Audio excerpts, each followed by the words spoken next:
and I'm Richard Elkington. I'm the chair of RDA Gippsland, and I'm one of the 5 chairs of the regional RDAs that sits on the Regional Policy Advisory Committee. Project areas where we've been particularly involved. One has been assessing the impacts of government policy and programs in regional Victoria. So we found there are a plethora of barriers to educational participation and thus aspiration. The first is retention and completion of secondary education. Completion of Year 12 is a key indicator of whether or not someone will go on to further study. Engagement while the student's at school is obviously extremely important, and also specific difficulties in regional areas. And so, as you all know, things in relation to, is there a presence of a tertiary institution? Awareness and exposure to post-compulsory educational opportunities, exposure to role models and experience and understanding what's available to them. And this also is in terms of access to information as well, and actually knowing what's available is a key barrier. The parent's educational attainment level, particularly the level of the mother, plays a big influence on educational aspiration. And community and peer attitudes, I'm sure we all know, if you're surrounded by a peer group in a community that builds you up from an early age, and really encouraging you to think about your options post-school, then you're more likely to consider further study as an option. And also social and emotional concerns. Often if you're in a regional area, as you know, you've got to maybe leave your peer group and your family to go away and study, and that obviously plays on your social and emotional well-being.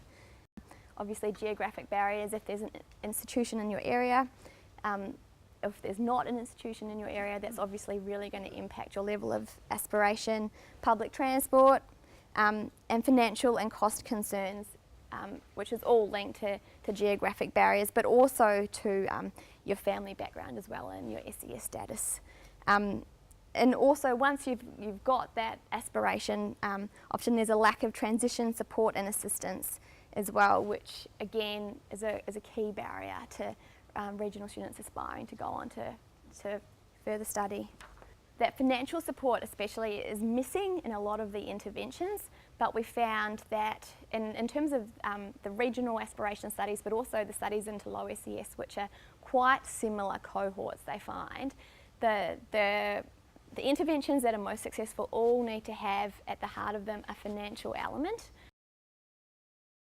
So the first is that interventions really need to be refocused at the higher secondary and tertiary level, so that there's an increased prevalence of multifaceted interventions which begin to target students, their parents and communities in the early years. I can't emphasise that enough. The second recommendation was that we need to work with the different sectors to reduce the number of individual discrete interventions. There's an awful lot of discrete interventions, you will have seen by that number there, and focus instead on coordinating multifaceted approaches to improve educational aspirations. And we also think that it's really important that the community and government consider incorporating strategies to improve parental engagement in relation to students' educational aspiration as part of broader educational system programs, because we know that that is such a key factor in influencing aspiration. And then I know it's controversial, and in a few of the other ones I think I almost got a boo or a hiss, but we can't forget the impact that the mother has on this forming a student's aspiration. And so I know it's not politically correct, but in developing these programs we do need to think about how we engage the mother particularly in helping to form that educational aspiration with their children. And then from that as well to develop a set of indicators which allow government and the community as well to identify where and when interventions might be required. So what does this mean in summary in terms of the literature? The formation of educational aspirations occur at a very young age, and therefore interventions really need to be targeted and operate before a child commences internal rationalisation processes, and that means we need to have interventions that begin before adolescence. A student's educational aspiration are a result of a myriad of interrelated factors which are developed in a highly contextualised and subjective environment, And so we can't have a one-size-fits-all approach, and we need to really acknowledge that when we think about interventions. Regional students face a plethora of challenges to participating in post-compulsory education, which means that multifaceted approaches are needed to address these barriers. Approaches that just that aren't connected and that just target, one of those barriers are unlikely to be as successful as those that target a number of them. And family and community experience and perceptions, particularly the influence of the mother in relation to the value of education, are extremely, extremely important and often have the potential to operate in opposition to traditions of early workforce participation and on-the-job training. So you just can't emphasise enough the influence of family and community experience and perceptions on building a student's educational aspirations.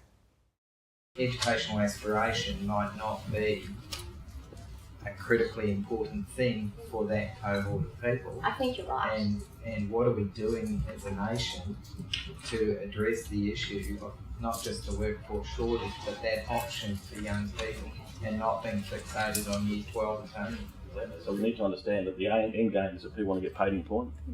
So how do we match that with the aspiration? I think that's what's going to come to the end. I can't afford it, but in reality they're saying, but also I'm not ready, and neither is my family, for me to leave home. And the reverse is the case as well. That is the biggest barrier, or those two things combined, the biggest barrier by far in terms of post-year 12 participation. But it is then reflected, as the data shows, further down the list. Younger kids and families saying, well, that might be a worthwhile aspiration to aspire to higher ed, but it's not an achievable one for my family, so I'll never aspire to. However, what we fail to do quite regularly is to set both qualitative and quantitative measures for evaluation. How are we going to measure the success of this? Sometimes it's in raw numbers, there are lead indicators, there are lag indicators, some of them come out in a year, some of them come out in 10 years. When we actually analysed much of the work that's going on, there's a lot of great work going on. What we realised through that analysis is that we're actually not having much impact on the curriculum in schools. There's a lot of activity going on around schools, but we actually haven't got to the heart of what's actually happening in schools. We're now really understanding that unless we connect to our families and to industry and local industry and build some understanding about what's out there, we are not servicing the needs of our kids.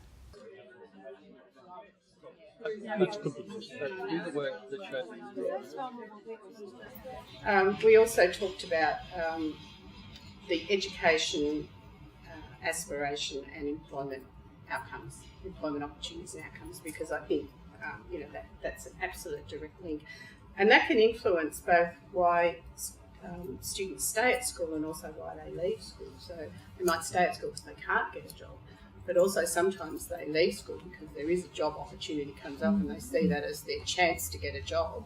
To identify what is working, support it and expand it. So look at a policy and say, well, this policy was implemented in this region, this is what happened, this worked, how do we try that here?